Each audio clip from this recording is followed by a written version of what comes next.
Radovima u voćnjaku tokom zime pripremamo stabla za zimu, smanjujemo brojnost štetnika i infekcijskih potencijal raznih patogena. Najmanju otpornost ima korijen koji je izložen najvećim oscilacijama temperature, a slabo je osiguran rezervama hrane.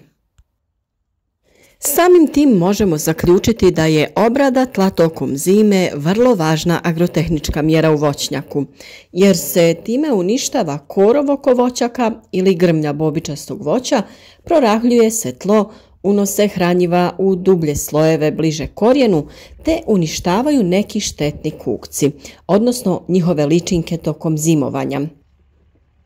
U današnjem videu pričamo o navedenim poslovima, njihovoj važnosti i načinu provođenja određenih mjera u voćnjaku.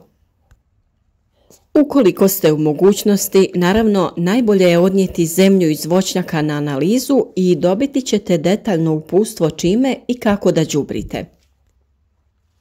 Sama analiza zemljišta trebalo bi da se obavlja besplatno ako imate registrovano neko gazdinstvo. Moraju se pravilno uzeti uzorci po slojevima od 30 cm, od 30 do 60 i od 60 do 90 cm. Potrebno je napraviti reprezentativan uzorak od 1 kg zemljišta otprilike, odnese se na analizu i traži se da vam urade preporuku đubrenja. Na našem kanalu imate video o tome kako na pravilan način uzeti uzorak zemljišta za analizu. A sada se vraćamo našoj temi. Uništavanjem trave i korova uklanja se važan konkurent uzgajanoj voćki, koji naravno crpi potrebna hranjiva i vodu u sezoni vegetacije, pogotovo u nasadu mladih voćaka gdje je to izraženije.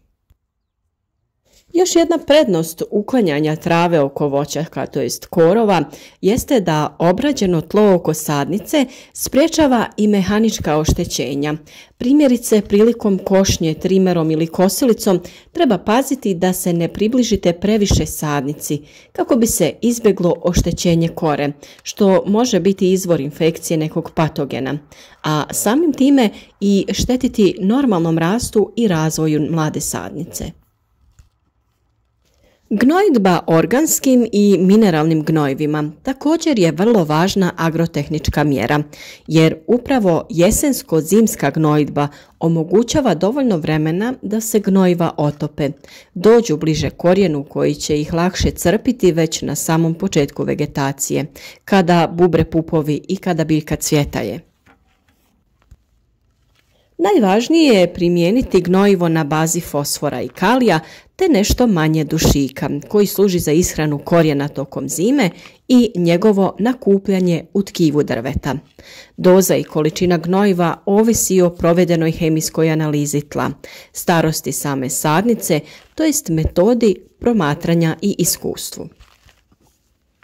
U osnovnu jesensko-zimsku gnojidbu spada i gnojidba organskim gnojivima, to jest stajski gnoj ili peletirana dehidrirana organska gnojidba. Zona gnojidbe oko voćaka trebala bi biti otprilike širine njegove krošnje ili nešto šira. Na manjim površinama može se obaviti ručno, a za veće površine uz pomoć rasipača gnojiva širom po cijelom nasadu. Samo jesenje đubrenje ima za cilj da se unese neophodna količina hranjiva potrebna voćkama, jer se tokom vegetacije znatna količina tih hranjiva koristi upravo za rast i razvoj voćaka, plodova, lisne i drvne mase, tako da se njihova koncentracija u zemljištu smanjuje. Iz tog razloga sve te količine treba putem đubrenja vratiti u zemljište kako bi one bile lako pristupačne biljkama početkom naredne vegetacije. Đubrenje voćaka u ovom periodu provodi se organskim i mineralnim đubrivima. Od organskih đubriva najčešće se naravno koristi upravo stajnjak, pri čemu treba naravno voditi računa da to bude zgoreli ili poluzgoreli stajnjak. Najviše se koristi goveđe stajsko đubrivo, mada se može koristiti i konjski, ovčji, svinjski ili živinski stajnjak. Odlično je da se koristi napravljeni kompost, a organska đubriva imaju za cilj da poprave strukturu zemljišta kao i da pospješe razvoj zemljišnih mikroorganizama koji potpomažu bolje usvajanje hraniva iz zemljišta od strane voćaka. Pored organskih, neophodno je u zemljište unijeti i mineralna đubriva u količini od 400 do 800 kg po hektaru, u zavisnosti naravno od starosti voćnjaka i obezbjeđenosti zemljišta sa osnovnim hranjivim elementima.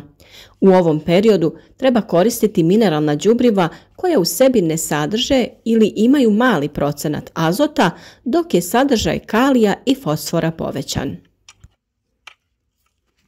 Kroz cijeli naš video mogli ste vidjeti postupak kako mi to odrađujemo.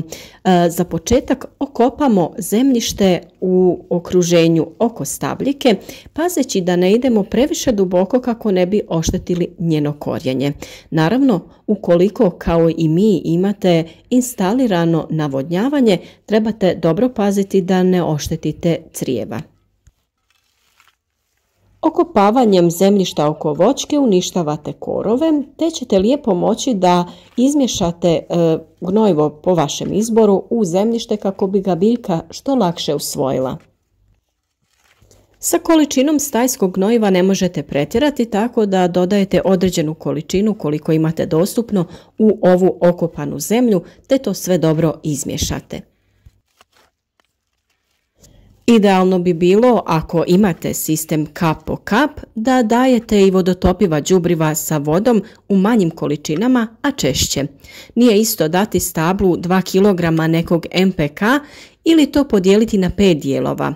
Biljka to ne može odmah da usvoji ni da potroši. Najbolje je postepeno.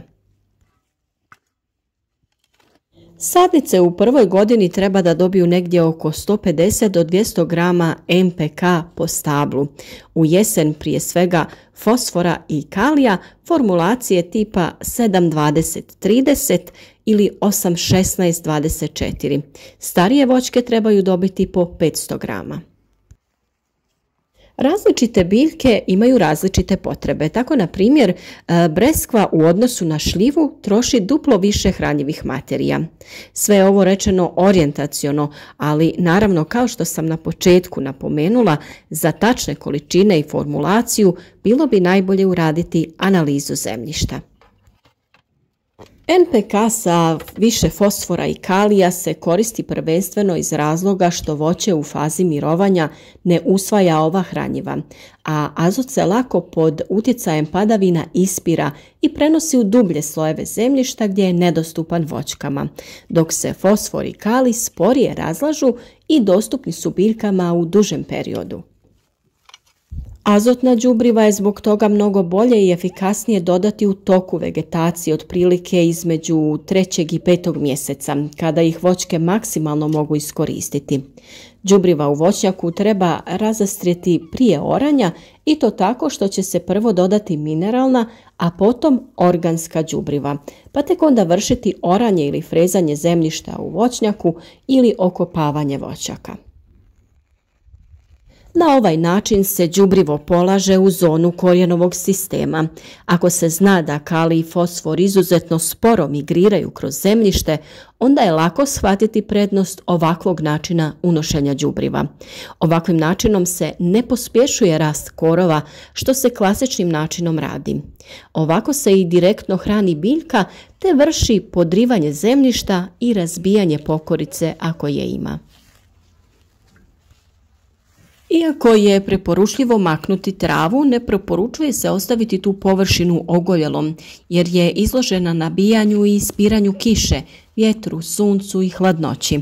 Ako ćete pratiti prirodne procese voćki, uvidjeti ćete da i one same na jesen svojim otpalim lišćem potiskuju rast trave ispod samih stabala, a taj malč od lišća Ostaje ispod voćki sve do proljeća. Gliste ga postupno uvlače pod tlo i tako ga gnoje. U mladom voćnjaku u kojem nije bilo mnogo lišća možete tlo malčirati sjenom, koje će imati sve funkcije lišća: zaštita tla, stanište korisnim kukcima, hrana glistama koje postaje na kraju i hrana za samo stablo.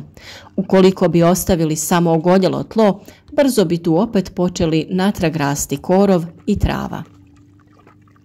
Naš voćnjak je dosta mlad, ali ima tu mnogo stabala različitog voća. Mi sada moramo prionuti u posao kako bi sve stigli, odraditi okopavanje i prihranu, a u sljedećem videu radimo zaštitu i krečenje stabala, pa svakako zapratite naš kanal kako ne bi propustili neki važan savjet.